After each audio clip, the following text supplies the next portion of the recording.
এই যে কারেন্ট চলে যাওয়ার পরে কীরকম অবস্থা? কঠিন অবস্থা। কষ্ট হয়?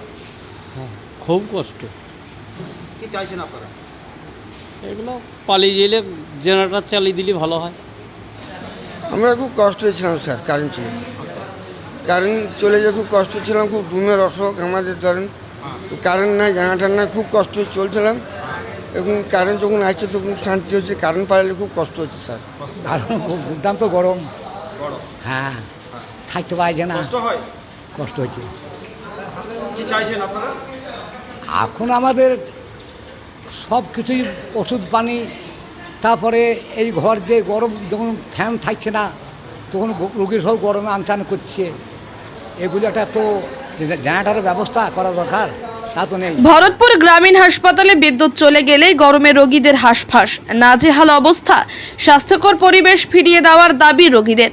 স্থানীয় সূত্রে জানা গিয়েছে, মুর্শিদাবাদের ভরতপুর ব্লকের একমাত্র নির্ভরযোগ্য 30 বেডের হাসপাতাল, অর্থাৎ সরকারি স্বাস্থ্য পরিষেবা কেন্দ্র। হাসপাতালের আউটডোর ইনডোর থেকে প্রসূতি বিভাগ রয়েছে। দুই বিভাগেই রোগীর ভিড়ও জমে, কিন্তু মেল ও ফিমেল সার্জিক্যাল ওয়ার্ডের অবস্থা এতটাই খারাপ যে রোগীদের বেডে থাকাটাও সময় ক্ষেত্রে কঠিন হয়ে পড়ে। ওয়ার্ডের ভেতরে নোংরা আবর্জনা পড়ে তো রয়েছে, এমনকি দেওয়ালগুলিতেও গুটকা জাতীয় কিছুর ছাপ দেখা গিয়েছে। বিশেষ অবস্থার জন্য রয়েছে জেনারেটরের ব্যবস্থা, কিন্তু তার ক্ষমতা এতটাই কম যে সব জায়গায় বিদ্যুৎ সংযোগ দেওয়া যায় না। তাই লোডশেডিং হলেই ভরতপুর ব্লক প্রাথমিক স্বাস্থ্য কেন্দ্রে পাখা বন্ধ হয়ে যায়। ওই সময় রোগীদের ভরসা নিজের জামা কাপড়। বিদ্যুৎ চলে গেলেই পরিজনরা কাপড় দিয়ে হাওয়া করে রোগীকে সুস্থ করে তোলার চেষ্টা করেন। বছর বছর ধরে এই অবস্থা চলে আসছে ওই হাসপাতালে। যদিও হাসপাতাল কর্তৃপক্ষ জানিয়েছে দ্রুত এর ব্যবস্থা নেওয়া হবে। এরপর মাঝে মধ্যে দেখা দেয় আরও এক সমস্যা। বিদ্যুৎ চলে গেলেই ওয়ার্ডের পাখা বন্ধ হয়ে যায়, ফলে এই দাবদাহের মধ্যে রোগীদের অবস্থা বেহাল হয়ে পড়ে। মাঝে মধ্যে সেখানে হঠাৎ করেই বিদ্যুৎ চলে যায়, সেই সময় শুধুমাত্র ইনভার্টারের মাধ্যমে লাইটগুলি জ্বলতে থাকে।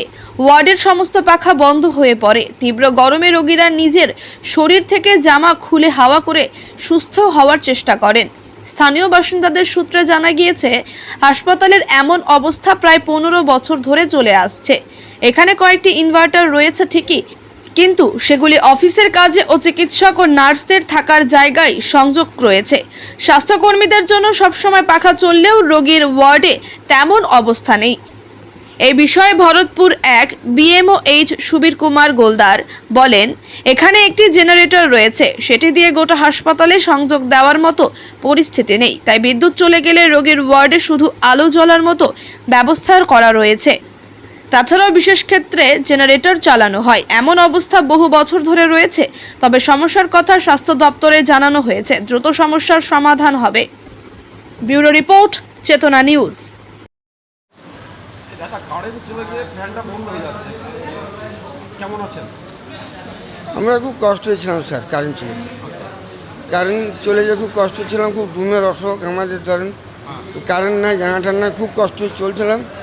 এখন কারেন্ট যখন আসছে তখন শান্তি হচ্ছে। কারেন্ট পাইলে খুব কষ্ট হচ্ছে স্যার। কষ্ট হচ্ছে? হ্যাঁ স্যার। আপনি কিসের পেশেন্ট? আমি হার্টের, আমি দুমের পেশেন্ট। কারেন্ট যখন চলে যাচ্ছে তখন কেমন মনে হচ্ছে? আমার মনে হচ্ছে দুম চলে যাবে, মরে যাবো টাইম হচ্ছে স্যার। তো কি চাইছেন আপনারা? আমরা চাচ্ছি একটু বাতাস যেন পাওয়া যায়, ফ্যানের বাতাস পেলে একটু জানটা আরাম থাকে স্যার। কি নাম আপনার? আমার নাম মান্নার। কোথায় বাড়ি আপনার? আমার বাড়ি আঙ্গারপুর। কখন ভর্তি হয়েছে? আমি ভর্তি হয়েছি বেলা 1টা থেকে 2টোর সময়। কি হয়েছে আপনার? আর হাগা বমি। কখন ভর্তি হয়েছেন? আজকে কদিন হয়েছে, শুক্রবারে। শুক্রবারে। এই যে কারেন্ট চলে যাওয়ার পরে কীরকম অবস্থা? কঠিন অবস্থা। কষ্ট হয়? হ্যাঁ, খুব কষ্ট। কি চাইছেন আপনারা? এগুলো পালিয়ে গেলে জেনারেটর চালিয়ে দিলে ভালো হয়। কি নাম আপনার? ওনার দিলীপ মাঝি, কোথায় বাড়ি? বামুন্ডি। আমার এই ঠান্ডা লাগা প্রবলেম, আচ্ছা, অপারেশন। গলা ব্যথা, আচ্ছা, বুক ব্যথা। কখন ভর্তি হয়েছেন? হ্যাঁ, কখন ভর্তি হয়েছেন? ভর্তি হয়েছি বেলা দুটোর সময়। এই যে কারেন্ট চলে যাওয়ার পরে, হ্যাঁ, কারেন্ট চলে যাওয়ার পরে, দুটোর সময় ভর্তি হয়েছি। কারেন্ট যখন চলে যায় কি অবস্থা আপনার? দারুণ, খুব দুর্দান্ত গরম। বড়।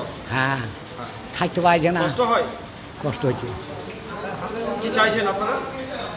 এখন আমাদের সব কিছুই ওষুধ পানি, তারপরে এই ঘর যে গরম যখন ফ্যান থাকছে না তখন রোগীর সব গরমে আনচান করছে, এগুলো একটা তো জেনারেটারের ব্যবস্থা করা দরকার, তা তো নেই। কি নাম আপনার? আমার নাম সুনীল ঘোষ। কি? সুনীল ঘোষ, কোথায় বাড়ি? তালগ্রাম। দাদা, বেশ কয়েক বছর ধরে আমরা দেখছি যে ভরতপুর হসপিটালে বিদ্যুৎ চলে যাওয়ার ফলে যারা পেশেন্ট তাদের সমস্ত যে অসুবিধা বা হাওয়ার যে একটা অসুবিধা, এটা তারা অভিযোগ করছে যে বিদ্যুৎ চলে যাওয়ার পরে আমরা গরমে আমাদের খুব অসুবিধা হয়। এটা কতদিন ধরে চলছে এবং কি ব্যবস্থা নিচ্ছে? না, এটা তো অনেক দিন থেকেই আছে, ঠিক আছে, মোটামুটি 10 বছর প্লাস আছে। আর এই জন্য ব্যবস্থা আমরা নিয়েছি। আমাদের কাছে স্যারের সঙ্গে আমাদের কথা হয়েছে, আমাদের সিএমএ স্যার, উনি বলেছে একটা ফান্ড দেওয়া হচ্ছে, সেই ফান্ড থেকে টোটালি হসপিটালটাকে, যেটা মেল ওয়ার্ড, ফিমেল ওয়ার্ড আর ইমার্জেন্সি আর আপনাদের যেটা গর্ভবতী মা যেখানে থাকে সেটা ডেঙ্গু ওয়ার্ড, টোটালি আমরা ইনভার্টার করে দেবো। তার থেকে মানুষ এই বিপদ থেকে রাহত পেতে পারবে। আর আমাদের কাছে একটা জেনারেটর অলরেডি আছে, বাট এটি ছোটো জেনারেটর, ওটা আমরা ইউজ করি যখন কোনো একটা ঝড় বৃষ্টি হয় তখন সেটা চালানোর জন্য আমরা সেটা ইউজ করি। আর আমাদের এখানে বিদ্যুৎ পরিষেবা ভালো, বেশি দিন কারেন্ট যায় না, তবুও চেষ্টা করব কি এটা করা যায় যাতে মানুষরা একটু সুবিধায় থাকতে পারে। চিকিৎসা নিতে পারে। অনেকে তার শরীরে জামা খুলে হাওয়া করছে বা এরকম একটা পরিস্থিতি। দেখুন, আজকে যেটা হচ্ছে কি, এখন গরম তো আছে, সেখানে 10 মিনিটের জন্য কারেন্ট যায় তো মানুষ অস্থির হয়ে যাবে, সেটা আমরা বুঝতে পারছি। এটা তাড়াতাড়ি সমাধান হয়ে যাক সেটা আমরা চেষ্টা করছি। আমরা দেখলাম যে হসপিটালের যে বিভিন্ন কোনায় বহুদিন ধরে আমার মনে হয় যে ঝোল জমে আছে, সেই ঝোলগুলো আর কি ঝাড়া হচ্ছে না, এটা ঝেড়ে দেবে, ওটা আমাদের জিডিএস পাকে তো বলা আছে, ওরা একদম ক্লিন করে দেবে। এখন হতে পারে এই ভোটের জন্য সবার ডিউটি ছিল, তাই জন্য ওরা করতে পারেনি, but it will be done within a week.